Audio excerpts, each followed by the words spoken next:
Kayaknya belum kompak nih. Assalamualaikum warahmatullahi wabarakatuh.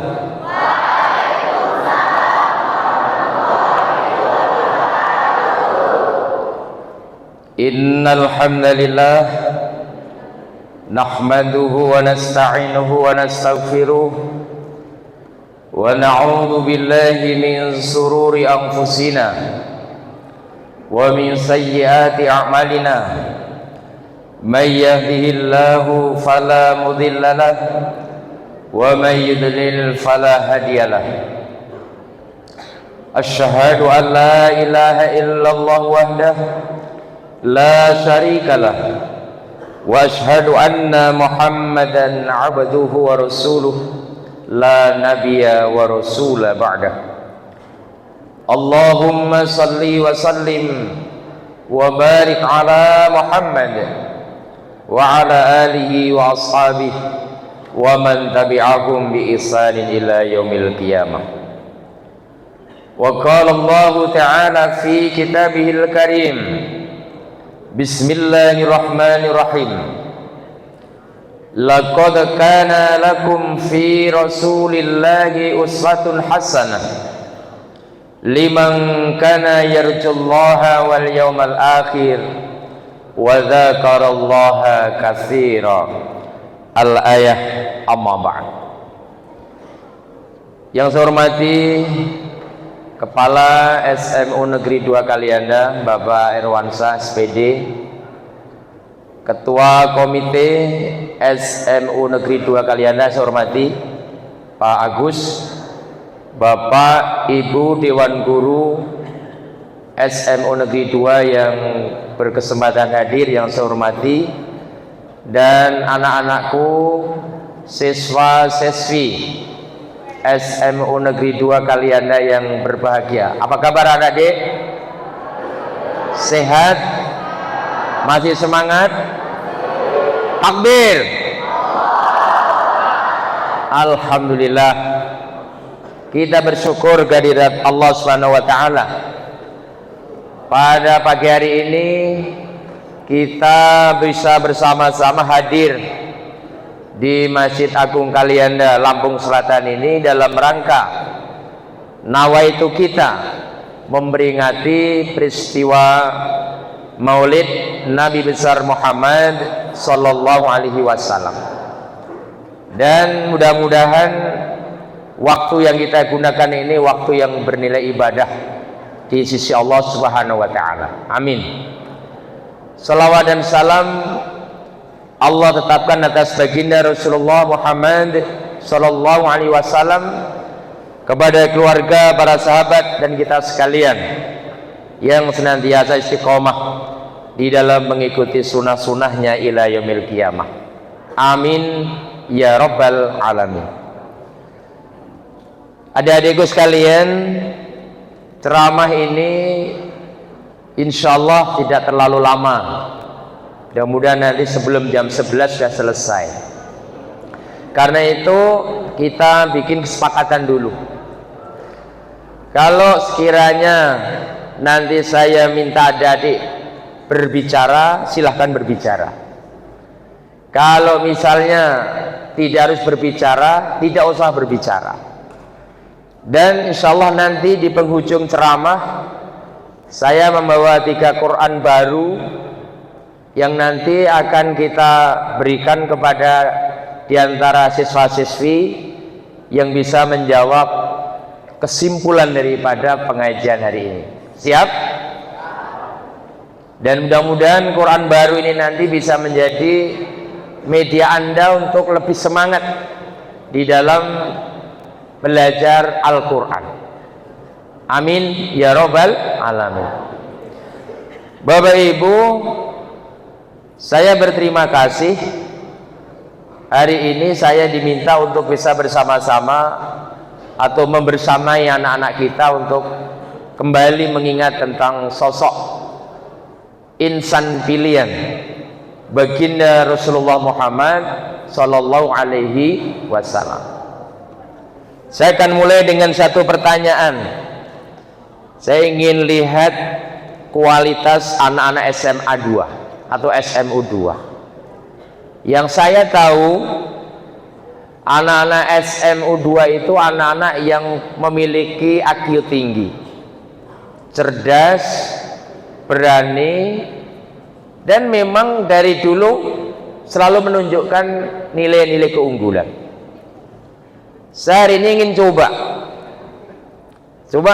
antum yang badannya agak gede, siapa namanya?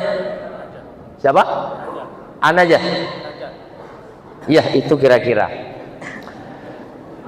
alasan apa atau mengapa kita harus meyakini dan menjadikan Rasulullah Sallallahu Alaihi Wasallam sebagai suri teladan kita?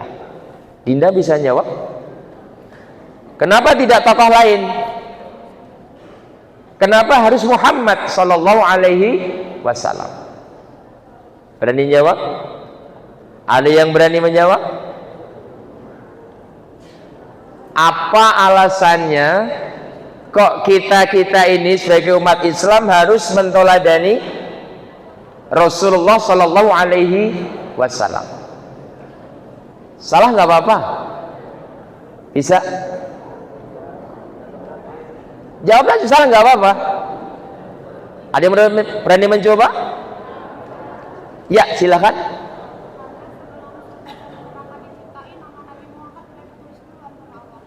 Coba saya biar nanti yang lainnya dengar. Taqaddam ilal amam, silakan maju ke depan.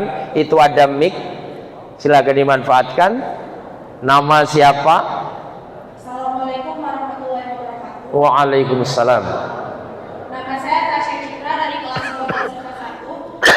Menurut yang saya tahu, kenapa Nabi Muhammad harus kita jadikan suri tauladan? Karena sebelum neraka dan surga diciptakan, Allah Subhanahu wa taala sudah menuliskan nama Nabi Muhammad SAW terlebih dahulu. Begitu jawabannya. Siapa namanya? Tasya. Tasya. Baik. Kita kasih semangat dengan takbir. Allahu Akbar. Di masjid nggak ada tepuk tangan, yang ada cuma takbir. Oke. Jadi kata ikhwah kita, kata saudara kita, teman kita, kenapa kita harus menjadikan Muhammad Sallallahu Alaihi Wasallam sebagai teladan? Kata beliau, karena sebelum bumi dan isinya, alam dan isinya diciptakan Allah sudah menciptakan Nur Muhammad. Sebetulnya yang saya maksud bukan itu, tapi nggak apa-apa, itu jawaban sebuah nilai tersendiri. Terima kasih Ananda. Ada yang lain? Sebagai penyeimbang, coba yang laki masuk kalah dengan yang putri. Ada yang berani? Garuk-garuk. Baik. Tanpa mengurangi rasa takzim saya kepada teman kita, catat baik-baik adik-adik.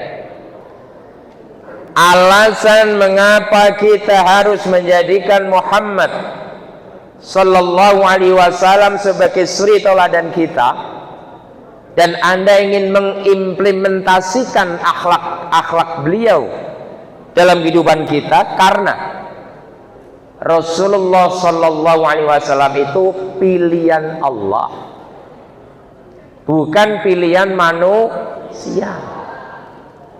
Kira-kira adik-adik, anak-anakku, kalau pilihan manusia, kalau pilihan Allah itu salah atau benar? Kemungkinan salah ada nggak? Insya Allah nggak ada. Tapi kalau pilihan manusia bisa benar, bisa salah, bisa jujur, bisa khianat, bisa istiqomah, bisa kayak kutu loncat. Itu kalau pilihan manusia. Tapi kalau pilihan Allah mustahil salah.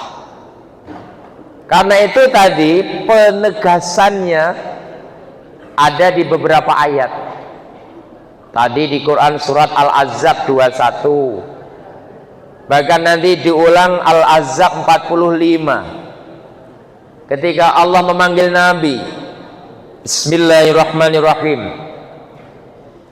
Ya ayyuhan nabiyyu inna arsalnaka syahidan wa mubasysyiran wa nadhira.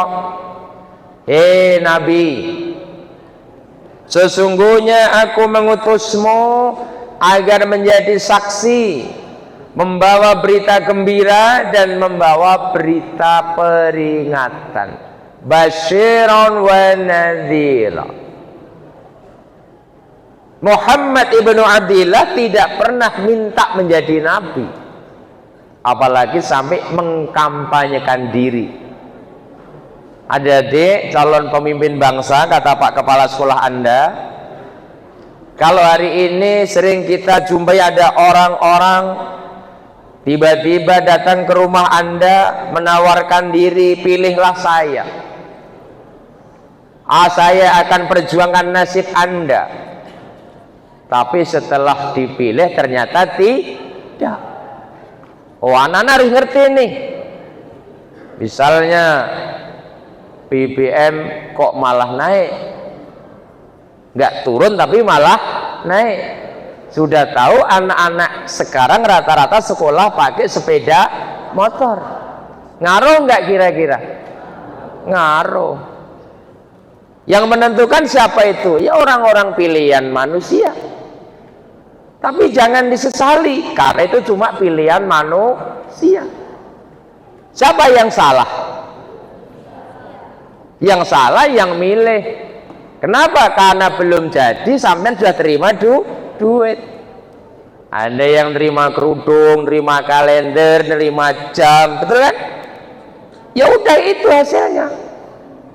Pernah nggak Anda membaca sejarah Rasulullah jadi nabi itu pakai suap-suap? Nabi menjadi nabi kemudian keliling dari rumah ke rumah biar dicoblos? Nggak ada. Ini alasannya anak-anakku. Di YouTube saya sedang dikomen sama salah seseorang. Ketika saya menjelaskan materi ini, dia ngomen gini, kenapa yang disanjung-sanjung kok Muhammad bukan Insinyur Soekarno? Baru saya baca tadi pagi. Kenapa yang disanjung-sanjung kok Muhammad? Bukankah makhluk lain juga baik? Nah, ini kan menggambarkan ketidakpahaman. Kalau Muhammad dibandingkan manusia-manusia biasa tidak level, tidak sebanding. Karena manusia-manusia biasa itu sehebat apapun tidak dipilih Allah sebagai manusia terbaik.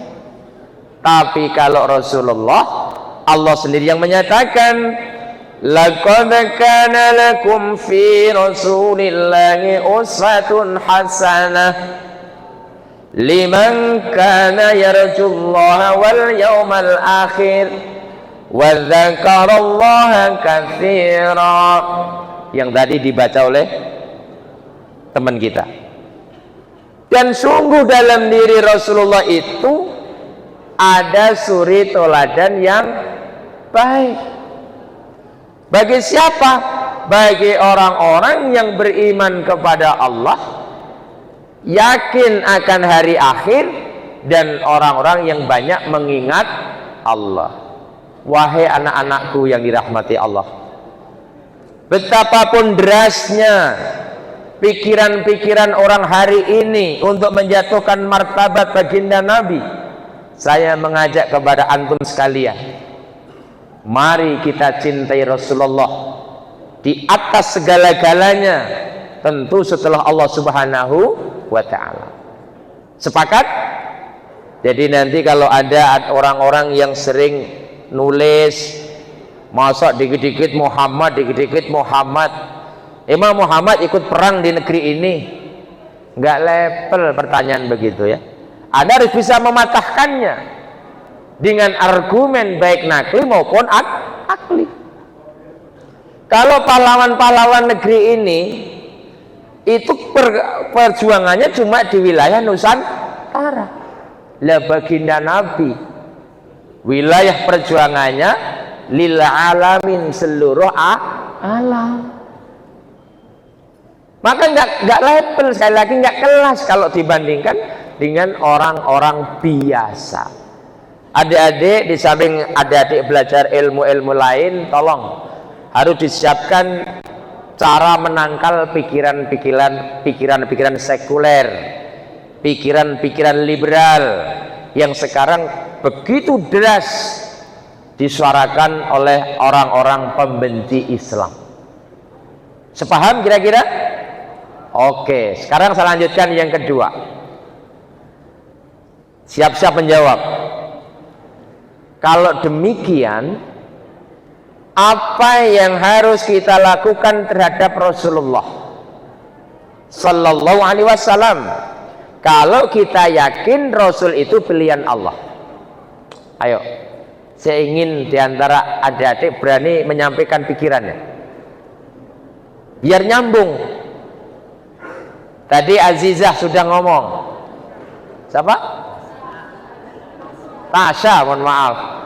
Ya, yang lainnya sifat yang lagi. Kalau demikian, apa yang harus kita lakukan terhadap Rasulullah? Ada yang berani nyoba? Salah nggak apa-apa.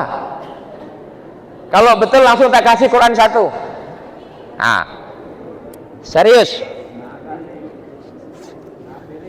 Ah, ini masih segelan. Nah, taruh sini. Nah. Ya, kalau betul langsung bisa dibawa Quran. Siapa namanya? Aula Sasabila. Oh iya, namanya canggih-canggih. Saya ingin menjawab pertanyaan bagaimana cara kita mengimani. Bukan bagaimana mengimani, apa yang harus kita lakukan terhadap Rasulullah ketika kita sudah yakin bahwa Nabi betul-betul utusan Allah. Mengikuti setiap segala sunnah-sunnahnya yang baik. Satu. Karena semua sunnah Rasul itu baik. Dan menjalankan setiap perintah dan larangannya. Mengikuti segala perintahnya. Mengikuti perintahnya jadi ya, baik. Dan mengikuti segala sunnah. Cukup begitu? Gak bisa ditambah? Baik, sebetulnya ada 3, tapi karena betul 1, ini mudah-mudahan bermanfaat. Ya, dibaca, mudah-mudahan Anda menjadi hafizah. Terima. Ya. Saya kuat. Silahkan. Nah, adik-adik, ya, sebetulnya ada 3 hal yang harus kita lakukan terhadap Rasulullah Sallallahu Alaihi Wasallam. Yang baru datang boleh kok di depan sini ya, anak-anakku boleh di depan sini kok, daripada nanti terhimpit pintu malah nggak enak, nggak jadi ngaji nanti. Perhatiin kalau mau ditulis. Yang pertama, setelah kita yakin, mantap, percaya bahwa Nabi itu betul-betul pilihan Allah, maka yang perlu kita yakini 1, mengimani Rasulullah Sallallahu Alaihi Wasallam bahwa Nabi itu betul-betul Rasul Allah, mengimani. Nggak boleh ragu anak-anak muslim, walaupun rentang waktu jarak kehidupan kita dengan Nabi itu ribuan tahun yang silam, tidak boleh ragu, karena Allah sudah memberikan penegasan. Apa kata Allah? Bismillahirrahmanirrahim. Inna arsalnaka bil haqq. Ya. Inna arsalnaka bil haqqi basyiran wa nadhira wa la tus'alu an ashabil jahim. Surat 2 ayat 119. Al-Baqarah ayat 119. Sesungguhnya kami telah mengutusmu Muhammad bil haqq, dengan benar, basyiran wa nadhiran, agar engkau menyampaikan kabar gembira dan peringatan. Wala tus'alu an ashabil jahim, dan kelak kamu tidak akan disoal, tidak akan ditanya tentang orang-orang ahli neraka jahim. Wahai adik-adik sekalian, hari ini sedang ada gerakan tingkat dunia namanya Ar-Riddah. Apa? Bareng, Ar-Riddah, pemurtadan akidah. Bukan pemurtadan ini biar Anda keluar dari Islam, bukan. Biarkan Anda tetap Islam, biarkan Anda tetap sholat, biarkan Anda tetap pakai peci, pakai kerudung, tapi ditanamkan sifat ragu-ragu terhadap Allah, ragu-ragu terhadap Muhammad Rasulullah. Namanya apa tadi? Ar-Riddah, pemurtadan akidah. Ini yang berat. Karena itu adik-adik, Anda harus menyiapkan diri menghadapi yang namanya ghazwul fikri, perang pemikiran. Dan ini sangat dahsyat, telah banyak mengeluarkan umat Islam dari agamanya. Ini yang pertama, mengimani Rasulullah. Yang kedua, setelah mengimani Rasulullah, kewajiban kita adalah mencintai Rasulullah sallallahu alaihi wasallam. Mungkin di belakang ada yang tanya, masa Pak urusan cinta saja di ngomongin di Al-Quran? Loh lah iya, betul, jangan salah. Coba yang punya handphone ada Qurannya, atau yang bawa Quran kecil, iftah, buka Quran surat 9 ayat 24 misalnya. Ini ayat tentang menempatkan cinta yang benar. Saya ingin tanya ini, jawab jujur ya, jangan pura-pura ya. Yang pakai kacamata, siapa namanya? Rosa. Alah jeneng kok kayak artis kabeh ta ya. Ya udah, saya bilang Aminah saja. Nurut Anda, Nurut Yosa, yang paling Anda cintai dalam hidup ini siapa? Jujur, jangan dibikin-bikin. Cepat. Nabi Muhammad. Orang cinta itu refleks, nggak perlu dipikir. Weh, satu. Siapa namanya? Yang paling Anda cintai siapa? Nabi Muhammad. 2. Iya. Satu lagi. Yang paling antum cintai siapa? Yang pakai masker? Nabi Muhammad. Kompak. Tiga-tiganya sepakat Nabi Muhammad. Cinta nomor berapa itu tadi? Nomor 1 atau 2? Loh, kan saya bilang yang paling. Kalau paling itu yang paling tinggi, paling atas, yang number one. Yang number one. Siapa yang number one? Allah. Number 2? Nomor 3? Orang tua. Nomor 4? Guru. Oke, simak baik-baik ayat ini. Dan kalau selama ini cara bercinta Anda salah, ingat, resikonya berat. Di Quran surah 9 ayat 24 dikatakan, a'udzu billahi minasyaitonir rajim. Enggak usah pakai basmalah. Khusus surat ini membacanya tidak perlu pakai basmalah. Nanti kenapa Pak? Tanya guru agama. Apa kata Allah Ta'ala? Qul in kana aba'ukum wa abna'ukum wa ikhwanukum wa azwajukum wa ashiratukum wa amwalun iqtaraftumuha wa tijaratun takhshawna kasadaha wa masakinu tardawnaha. 8 ya. Ahabba ilaikum minallahi wa rasulih wa jihadin fi sabilih. Apa kata Allah? Fatarabbasu hatta ya'tiyallahu bi amrih wallahu la yadil qaumal fasikin. Coba simak adik-adikku, perhatiin betul ayat ini.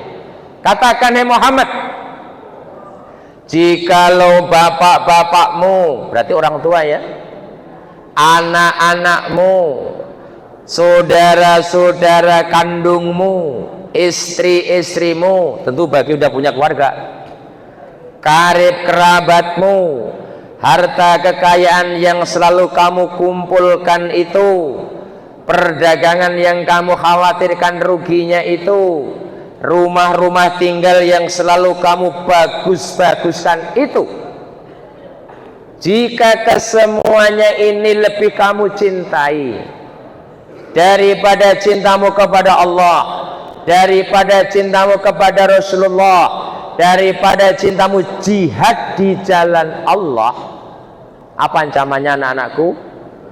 Maka tunggulah sehingga aku mendatangkan keputusan. Diancam. Ancamannya apa? Enggak diberitakan dalam ayat ini. Tahu-tahu terjadi musibah. Paham nggak ayat ini adik-adik? Berarti kalau dipahami secara utuh, cinta pertama itu kepada Allah, cinta kedua untuk Rasulullah, cinta ketiga jihad di jalan Allah. Ingat 1, 2, 3 ini penting. Untuk Allah, untuk Rasulullah, untuk jihad di jalan Allah. Baru nomor 4 seterusnya, cinta kita kepada orang tua, cinta kita kepada anak-anak, cinta kita kepada saudara kandung, cinta kita kepada istri yang punya istri, Anda belum, cinta kita kepada saudara karib kerabat keluarga, cinta kita kepada usaha, cinta kita kepada bisnis, cinta kepada rumah termasuk mobil kendaraan. Nah, siapa yang salah menempatkan cinta ini, Allah ancam. Maka lihatlah, ketika Anda membuka YouTube, ada peristiwa seminggu lewat yang lalu, sebuah pertandingan sepak bola memakan korban. Berapa yang meninggal? Kalau terakhir saya mendengar 131. Mungkin tambah lagi karena yang belum keluar dari rumah sakit masih banyak. Apa hubungannya dengan ayat ini anak-anakku? Itulah janji Allah tidak ingkar. Bagaimana Allah tidak menurunkan musibah? Waktu sholat maghrib dilewatkan, waktu isya ditinggalkan. Kira-kira anak-anakku, itu pertandingan mulai jam 20 ya. Itu supporternya datangnya sesudah main, sebelum main. Kira-kira sebelum maghrib atau sudah maghrib? Di sini apa yang tidak mereka kerjakan? Sholat. Tapi kami sholat kok Pak di stadion, walaupun sambil duduk. Boleh. Dalam kondisi dzaruri sholat boleh sambil duduk. Ada naik pesawat, naik mobil, naik kapal, nggak usah lihat kiblat, sholat. Tapi kalau dalam kondisi di bumi, Anda harus pastikan arah kiblat ketika Anda tahu. Maka sholatnya orang di stadion itu nggak diterima. Kenapa? Dia tahu arah kiblat tetapi melawan syariat. Logika kedua, kira-kira di stadion berapa keran air wudhu yang digunakan untuk para penonton? Dari 40.000 penonton. Inilah jawabannya anak-anakku. Karena itu jangan mengundang musibah lebih besar lagi. Yuk kita tempatkan Allah dalam posisi pertama. Kedua Rasulullah. Ketiga jihad. Ini yang kedua. Pertama mengimani, kedua mencintai, baru yang ketiga seperti yang dijawab oleh saudari kita tadi, mengikuti ajarannya. Sebab tidak bisa dikatakan mencintai kecuali mau mengikuti.